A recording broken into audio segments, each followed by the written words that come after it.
함께 나눌 하나님 말씀은 신약성경 에베소서 4장 32절 말씀입니다. 에베소서 4장 32절 말씀 봉독합니다. 서로 친절하게 하며 불쌍히 여기며 서로 용서하기를 하나님이 그리스도 안에서 너희를 용서하심과 같이 하라. 아멘. 자, 우리 옆 사람하고 이렇게 인사하겠습니다. 서로 불쌍히 여깁시다.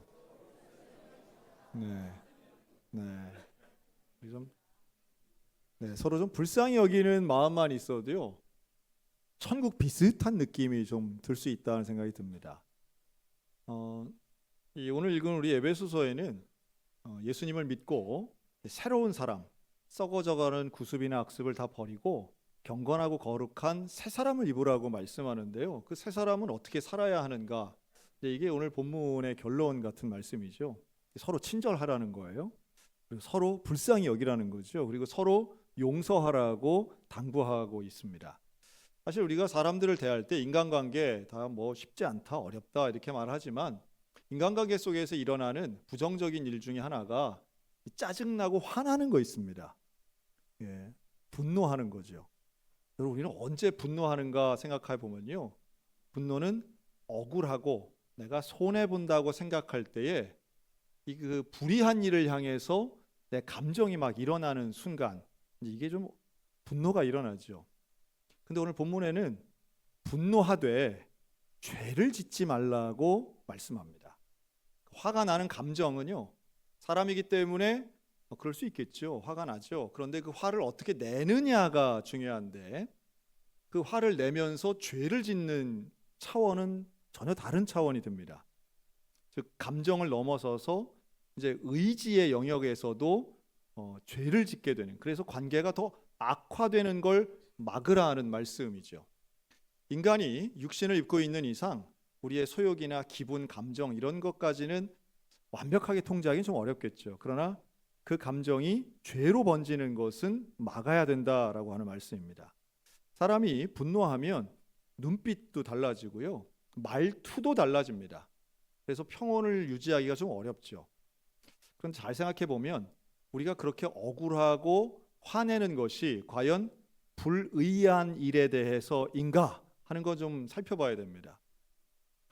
대개 이제 가까운 사람들에게 우리가 화를 내고 세상에 이런 법이 어디 있느냐라고 말하는데, 잘 따져보면, 냉정하게 따져보면 그건 대부분 법하고는 관계 없는 게 대부분입니다. 그렇죠? 세상에 이런 법이 어디 있냐. 우리가 이제 되게 못 찾는 게 뭐 되게 그런 거죠. 내가 먼저 왔는데 저 사람 밥이 먼저 나오고 뭐 이런 거에 대해서 우리는 막 못 참잖아요. 근데 사실은 되게 생각해 보면 불의한 것에 대한 분노라기보다는 불쾌한 것에 대한 분노가 더 대부분이죠. 그거 어떻게 해야 될까요? 사람은 그 나만이 생각하는 기준이 있기 때문에 억울할 때가 있습니다. 그리고 그 억울함은 반드시 복수하거나 갚아줘야 된다고 생각하는 경향이 있거든요. 근데 정말 그런가? 성경에 보면 최초로 분노했던 인물이 있습니다. 창세기에 보면 가인이 대표적이죠. 이 가인은 뭐 때문에 화를 냈느냐 하면 제사 때문에 화를 냅니다. 하나님이 자기의 제사를 받아주시지 않는 거예요. 화가 나죠. 그런데 그 화를 어떻게 푸느냐 하면 하나님이 제사를 받으신 자기의 친동생 아벨을 죽이게 되는 결과를 가져옵니다. 아벨 죽인다고 자기의 분노가 풀리는 것도 아니지만 결국 분노가 죄로 연결된 대표적 상황이죠. 여러분, 우리 화가 난다고 해서 함부로 말하고 또 함부로 행동해도 되는 것은 절대로 아닙니다. 우리가 이렇게 보면 돼요. 우리가 화가 났을 때 그 화를 어떻게든 원수를 갚고 정의를 세운다, 원칙을 세운다, 뭐 이런 판단에서 뭔가를 제재하고 싶죠. 그런데 그렇지 않은 사람이 대부분 있습니다. 그게 바로 요셉 같은 사람인데요. 요셉이 창세기에 보면 제일 억울한 일을 참 많이 당해요. 형들에게 팔려가지고 뭐 어려움 당하죠. 그래서 애굽 땅의 보디발의 집에 막 종으로 팔려가고, 또 팔려가서도 마찬가지예요. 그 집에서 죄 안 지려고 도망쳤는데 결국 거짓말, 음모를 통해서 감옥에 들어갑니다. 종살이, 옥살이 한 거 다 억울하고 속상한 일 뿐인데, 놀랍게도 요셉은 화를 내지 않아요. 절망하지도 않고 원망하지도 않아요. 참 놀랍죠. 대단하다. 성경은 그런 요셉을 향해서 어디서나 형통하다라고 하는데요. 하나님과 함께한 인생이죠. 그런데 그럴 수 있었던 것이 요셉이 분명히 부당한 일에 대한 판단이 없었냐? 그렇진 않아요. 부당하고 억울한 일, 또 나에게 피해를 입힌 가해자를 잘 알지요. 그런데 이걸 어떻게 요셉은 해석했는가가 중요한데요. 나중에 창세기 50장에 보면 형들을 만나는 장면이 나와요. 근데 이 형들이 보니까 아이고 애굽의 총리가 돼 있는 거예요. 자기가 팔아넘긴 동생이. 그래서 무서워가지고 그 요셉 앞에 납작 엎드리지 않습니까? 살려달라고, 용서해달라고. 근데 그때 요셉이 형들에게 뭐라고 하느냐 하면 그러지 마십시오 형님들, 내가 어찌 하나님을 대신하리이까 라고 말합니다. 하나님을 대신하리이까. 여러분 이 말은요, 죄에 대한 처벌은 하나님의 손에 달려있음을 요셉이 믿었음을 증명하는 겁니다. 다시 말해 고난과 억울함을 삼키든지 참든지 또는 용서하든지 라고 하는 것의 기본은 하나님을 신뢰하는 믿음에 있습니다. 하나님을 신뢰하면 그 죄에 대한 처벌을 하나님이 해주실 거야 라고 믿으면 나는 원망과 절망에 사로잡혀서 복수의 화신이 되는 인생이 아니라 나는 내 인생을 살아가는 거예요. 원수의 죄가 없어진다는 뜻은 아닙니다. 그 원수의 죄값을 하나님이 치러주실 거라고 믿는 거예요. 여러분 이건 오늘날 우리 법치주의 사회에도 똑같이 적용되는 겁니다. 여러분 어디 뭐 도둑질하고 강도질한 사람이 있으면 우리가 쫓아가서 그 똑같이 우리가 그 사람을 때립니까? 아니면 사법기관에게 맡깁니까?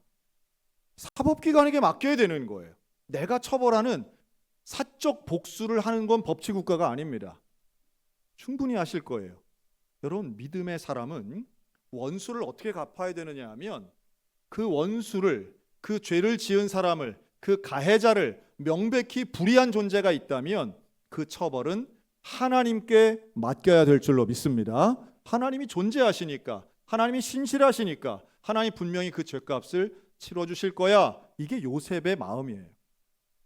그 요셉은 하나님을 신뢰했어요. 그리고 원수를 갚을 만한 기회가 왔을 때에 요셉은 본인이 이걸 하지 않아요. 왜요? 내가 하나님을 대신할 수 없다는 걸 알기 때문입니다. 처벌은 하나님의 손에 달려있는 것. 근데 이게 참 중요한 게요, 이거를 제대로 잘 믿으면 어떤 죄에 대해 무감각하자는 이야기가 아니라 죄는 지적해야죠. 잘못한 건 잘못했다고 얘기해야죠. 그런데 잘 생각해 보세요. 진짜 내가 생각하고 있는 그 잘못한 것이 하나님 입장에서도 잘못한 것일까요? 우리는 되게 진짜 큰 불의에는요 침묵하고 넘어갑니다. 진짜 큰 불의, 하나님 보시기에 정말 잘못된 일에 대해서는 대부분 눈을 감아요. 왜냐하면 그건 너무 큰 문제라고 생각합니다. 그거는 내가 해결할 수 없는 문제라고 생각하고요, 그거 나섰다가는 내가 손해볼 거라고 생각해요. 그런데 우리가 정말 발끈하고 우리가 예민하게 반응하는 그런 불의들은요 대개 나에게 연결되어 있는 거예요. 내 기분, 내 감정, 내 자존심 혹은 내 재산. 그러니 우리는 좀 냉정하게 생각할 필요가 있습니다. 내가 지금 화내고 있는 게 하나님이 정말로 원하시는 것인가, 그렇지 않은 것인가. 요셉과 같은 시각을 가지게 되면, 하나님께 원망과 원수와 죄악에 대한 것을 맡기게 되면요, 우리의 시각은 사람을 조금 다르게 볼 수 있습니다. 그게 바로 오늘 주제인 사람을 불쌍히 보는 시각입니다. 사람을 저주가 많은 죄를 지은 나쁜 존재로 보는 것이 아니라 예수 그리스도께서 십자가에 달려서 피를 흘려 구원해 줄 만큼 불쌍한 존재로 보는 시각. 여러분 이게 바로 십자가에 계시는 예수님이 인간을 보는 방식인데요, 이 시각이 오늘 저와 여러분들 가운데 회복되었으면 좋겠습니다. 구약에도 있고 신약에도 있어요. 구약에 보면 열왕기상서 3장에 보면 솔로몬이 나오는데요, 이 솔로몬의 유명한 재판이 있습니다. 이 재판에는 엄마는 둘인데 아기가 하나예요. 그래서 서로 자기 아기라고 하는 그 여인들이 나와가지고 죽은 애는 저 여인의 애고 살아있는 게 내 자식입니다 하는 그 유명한 솔로몬의 재판이죠. 그때 솔로몬이 뭐라고 해요? 그 아이를, 살아있는 아이를 반으로 갈라서 각각 줘라. 그랬더니 한 엄마는 아우 공평하네요. 좋네요. 그런데 또 한 명의 엄마는 그 마음이 불붙는 듯해서 그러지 마십시오. 아이를 반으로 가르지 말고 저 여인에게 주십시오라고 말해요. 사람을 불쌍히 여긴다라고 하는 긍휼과 같은 단어를 사용하고 있는데요. 마음이 불붙는 듯하다는 거예요. 여러분, 사람을 불쌍히 여기는 그 감정은 사랑을 기반으로 하고요. 그 사랑은 내가 반드시 가져야 할 것 같은 권리도 포기하게 만듭니다. 엄마는 반쪽을 갖는 것을 선택하는 게 아니라 그 아이가 사는 것을 선택하는 거죠. 그게 바로 사람을 불쌍히 여기는 마음의 긍휼한 마음의 기본이에요. 신약에도 비슷한 이야기가 있습니다. 누가복음 10장에 보면 한 율법학자가 예수님 찾아와요. 그래서 이렇게 질문합니다. 예수님, 영생을 얻으려면 뭘 해야 됩니까? 그랬더니 예수님이 율법을 지켜. 율법이 뭔가요? 율법은 하나님 사랑, 이웃 사랑이야. 그랬더니 율법학자가 그럼 이웃이 누굽니까? 내가 사랑해야 할 이웃이 누굽니까? 그때 나온 이야기가 바로 그 유명한 선한 사마리아인의 비유예요. 강도 만난 사람이 있는데 바리새인도 지나가고 대제사장도 지나간다는 거예요. 그런데 이 선한 사마리아인이 지나가다 보니까 그 강도 만난 사람이 불쌍해 보여요. 성경에 나와요. 불쌍해 보여요. 그래서 이 불쌍해 보여서 그 사람을 자기의 나귀에 태우고 주막에 가서 비용을 지불하고 치료해주고 간호합니다. 자, 예수님이 이렇게 질문하죠. 그 율법학자에게 네가 보기에는 그 강도 만난 자의 이웃이 누구냐? 그랬더니 자비를 베푼 자이니이다.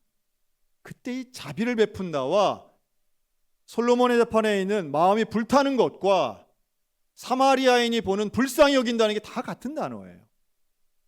자비를 베푼다. 그랬더니 예수님이 그래, 너도 그와 같이 하면 되는 거야. 그런데 이게 놀랍게도요, 영생을 설명하면서 나온 예화예요. 그러면 영생을 누리기 위해서는 어떻게 되는가? 사람을 불쌍히 봐야 되는 거예요. 그래야 좋은 이웃이 되는 거고 그 이웃을 사랑하는 것이고 좋은 이웃이 되는 사람이 영생 소유한다는 예수님의 논리예요. 그러니까 오늘 우리가 누군가를 사랑하고 불쌍히 여기고 서로 친절하고 더더군다나 거기 안에서 용서하는 것은 선택하는 내용이 아닙니다. 반드시 해야만 되는 거예요. 구원받은 사람으로서, 예수님으로부터 용서받은 사람으로서 마땅히 해야 되는 일이에요. 그러면서 예수님이 이런 이야기도 하셨어요. 이 마태복음 18장에 보면 만달란트 빚진 자의 이야기를 하십니다. 만달란트, 이거 엄청난 거거든요. 지금으로 치면 수천억 원에 해당되는 비용이에요. 만달란트. 근데 이 주인이 자기 종이 만달란트 빚진 거를 탕감을 해줘요. 너무 기쁜 종이, 야, 내가 정말 볼 수도 없는 그 큰 금액을 내가 빚졌는데 그거 다 탕감받았네. 와, 기쁘네 하고 문 밖에 나갔는데 내 돈 100데나리온을 빚진 사람을 만난 거예요. 이거 쉽게 생각하면 그냥 다 이렇게 요약해서 1000억 원을 탕감받은 사람이 나가는 순간 내 돈 10만 원을 아직 안 갚은 사람을 만난 거예요. 그 순간 멱살을 붙잡고 목에다가 줄을 매가지고 너 이놈 잘 만났다. 내 돈 갚아라. 내 돈 10만 원 갚아라. 이렇게 한 이야기예요, 이게. 자, 10만 원은 갚아야 돼요? 안 갚아야 돼요? 갚기는 갚아야죠. 빌렸으면. 사실은 갚긴 갚아야 돼요. 이럴 때 늘 하는 얘기가 있습니다. 내가 못할 말 했냐? 당연히 해야지. 탕감 받은 건 탕감 받은 거고 이 내 돈 이게 안 갚는 이놈은 벌 줘야지. 그런데 예수님은 놀랍게도 주인의 마음으로 말씀하시는 거예요. 네가 용서받고 탕감 받았는데 너는 왜 그렇게 안 하냐는 거예요.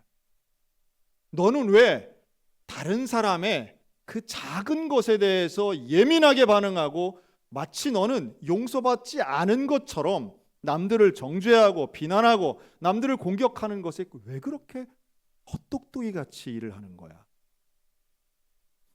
마태복음 18장 33절, 내가 너를 불쌍히 여김과 같이 내 동료를 불쌍히 여김이 마땅하지 아니하냐. 여러분, 이게 오늘 예수님이 우리에게 주시는 말씀이에요.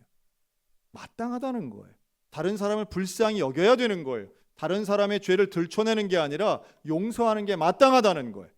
우리가 생각하고 있는 그 정의라고 하는 건 결국 내 이득, 내 기분, 내 감정에 연결되어 있는데 그걸 내려놓고 잘못됐어가 아니라 나도 용서받았으니 나도 탕감해줘야 돼. 나도 용서해야 돼. 그러면 이 시각을 가져야 됩니다. 지난주 우리 9시 예배 때 이 자리에서 우리 교회는 전국 e스포츠 대회 시상식을 했습니다. 우리 교회 초등학생 어린이 3명이 나가서 전국 대회에서 2등을 했어요. 참 기뻤습니다. 그런데 여러분 잘 아시는 것처럼 우리 아이들이 예선부터 한 번도 진 적이 없는데 마지막 한 경기를 딱 진 거예요. 자, 지난 주일날 점심을 먹고 오후에 제가 한 분을 만났는데 우리 성도 중에 한 분이 있어요. 그분이 이런 얘기를 하는 거예요. 목사님, 제가 그 결승전 경기를 봤습니다. 참고로 저는 그 말씀하신 그 성도분은 저는 브롤스타즈를 너무 잘하고 좋아합니다. 그러는 거예요. 그 게임을. 세상엔 여러 종류의 분들이 계십니다. 근데 이분 얘기가 그거예요. 그런데 그 결승전을 봤는데 자기의 견해로는 우리 교회 아이들이 훨씬 기술력이 좋았다는 거예요. 그런데 상대편 팀이 뭔가 돈을 주고 산 아이템을 가지고 경기를 한 것 같다는 거예요. 그거를 게임 용어로는 현질이라고 합니다. 네, 아는 사람들은 회개하시고 모르는 사람들은 그냥 넘어가시면 되겠어요. 속어입니다. 속어. 그래서 제가 그 이야기를 듣는데 그럼 그렇지. 저는 사실 그 게임 잘 모르거든요. 그리고 그 용어도 잘 모르고 그게 무슨 어떤 방식으로 이루어지는지 잘 몰라요. 그러나 하여튼 제가 든 생각은 여러분과 비슷한데 부당한 일이 벌어졌구나. 아이들의 순수한 경기에 어른들이 부당하게 돈으로 개입했구나. 자, 이건 불의한 일이에요? 의로운 일이에요? 이거는 세상이 뒤집어질 부당한 일이라는 생각이 갑자기 들었어요. 제 안에. 어떻게 해야 돼요? 바로 잡아야지. 제 생각에는 계산이 막 돌아갔어요. 계획이 돌아갔어요. 이거를 조직위원회에 정식으로 고발 접수하고, 참고로 그 조직위원회 6명 중에 1명이 접니다. 그러니 자, 할 수 있지요. 할 수 있어요. 제가 할 수 있는 일이고 또 방법을 잘 알아요. 또 어떤 면에서는 명백해 보이기도 했어요. 그리고 자, 여기에 논리를 갖다 막 붙입니다. 이렇게 순수한 어린아이들이 어렸을 때부터 불의함에 노출되어서는 안 된다. 이거는 아예 처음부터 정의를 세워야 된다. 이건 교단을 위한 것이고 우리 교회를 위한 것이고 시대를 위한 거고, 이런 생각을 막 정리를 했어요. 그러나 이제 한 명 이야기 듣고 하기는 어려우니까 제가 당사자들의 의견을 듣기 위해서 불렀습니다. 우리 대표 선수들을. 그때 저한테 온 게 초등학교 5학년 변준우 어린이에요. 준우는 부모님이 우리 교회 다니시지 않아요. 그런데 제가 준우한테 그랬습니다. 야, 네가 볼 때는 그 교회가 현질을 한 것 같냐? 그랬더니 얘가 듣고 보니 그런 것 같아요. 그러더라고요. 분명히 없었던 투명 망토 아이템이 생겼답니다. 2시간 전에는 없었던 건데. 그래? 그럼 준우야, 목사님이 이 문제를 해결해 줄게. 목사님이 이 불의한 걸 잡아줄게. 너의 억울함을 풀어줄게. 그랬어요. 그랬더니 5학년짜리가 뭐라는지 아세요? 괜찮아요. 그럴 수도 있죠. 하고 가더라고요.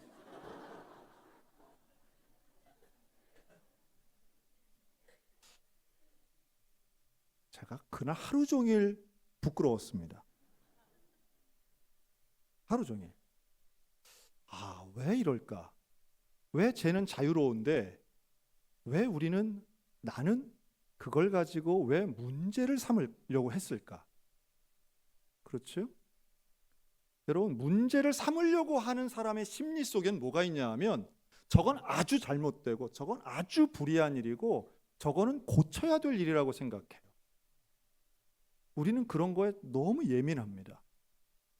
그리고 그 논리를 계속해서 붙여가요. 내가 이 일을 문제시해야 될 근거들을 자꾸 갖다 붙여요. 여러분, 이거 그렇게 하나님이 기뻐하실 만한 일이 아니라고 저는 생각이 들어요. 우리는 정말로 이야기하고 주장해야 되는 진짜 불의한 일에는 비겁하게 입 다물고요. 내가 할 수 있는 일, 할만해 보이는 일, 만만해 보이는 사람, 내가 소리를 내도 될 것 같은 그런 분위기에서 그 작은 거 하나 붙잡고 작은 꼬투리 하나 붙잡고 마치 100데나리온 내놓으라고 이야기하는 사람이 된 것 같은 그 느낌에 제가 얼마나 부끄러웠는지 몰라요. 여러분, 가정에서 그런 일 참 많죠.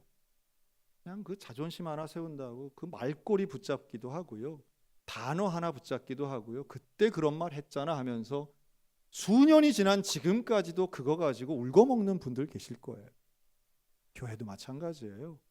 뭐 대단한 정의나 세운다고 속해 있는 기관, 전도회, 뭐 회의만 하면 이상하게도 법을 이야기하고 이걸 원망하고 이거를 고쳐야 되니 안 되면 뒤집니 나 안 하니 나가니 이런 분들 저쪽 딴 동네에는 계시다고 하더라고요. 왜 그럴까요? 왜 그렇게 우리는 그 마음을 바꾸질 못할까요? 에베소에 있는 이 간절한 편지에는요, 너희가 새 사람을 입는다는 건 다른 말이 아니고 화가 나겠지만 그 분노를 밤까지 유지하지 말아라. 그 사람이 잘못했을 거야. 잘못한 것도 분명히 있을 거야. 그러나 그 분노를 차곡차곡 저축하지 쌓아놓고 언젠가는 내가 반드시 복수할 거야 라고 하는 순간 네가 더 큰 죄인 되는 거야. 여러분, 우리는 먼저 시작한 사람이 항상 더 큰 죄인이라고 생각하죠. 그러나 성경은 그렇게 말씀하지 않아요. 먼저 가해자가 더 큰 원인을 제공했기 때문에 더 나쁜 사람이라 생각하시죠. 그러나 그렇지 않아요. 원인 제공자보다도 더 나쁜 죄를 저지를 가능성 저와 여러분들 가운데 얼마든지 많이 있습니다.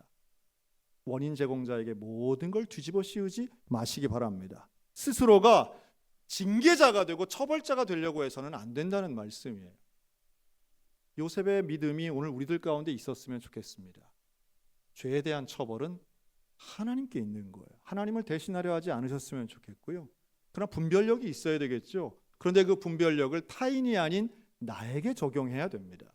그게 잘못된 일이라면, 그게 부당한 일이라면 나부터 그런 거 안 해야 되겠죠. 그리고 그 반성과 스스로의 깨달음이 깊어지면 깊어질수록 나도 별 수 없는 사람이라는 걸 알게 되고요. 사실은 내가 10,000달란트 빚진 자라는 것을 깨닫는 은혜가 임할 줄로 믿습니다.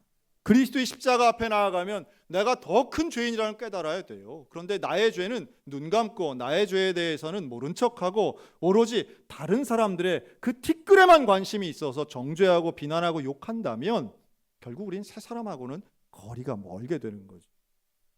사랑하는 성도 여러분, 오늘 우리에게 좀 서로 간에 불쌍히 여기는 사람을 바라보는 시각이 예수님과 비슷한 은혜가 임하셨으면 좋겠습니다. 어떻게 친절할 수 있어요? 어떻게 불쌍히 볼 수 있습니까? 어떻게 용서할 수 있습니까? 예수님처럼 사람을 보면 됩니다. 그 사람이 했던 말이나 행동을 원망하지 않고 이 한 영혼을 위해 예수님은 십자가를 지셨다. 나도 이 사람 불쌍히 여겨야지. 이 사람이 한 죄는 밉지만 사람을 미워해서는 안 된다는 것과 같은 맥락이죠.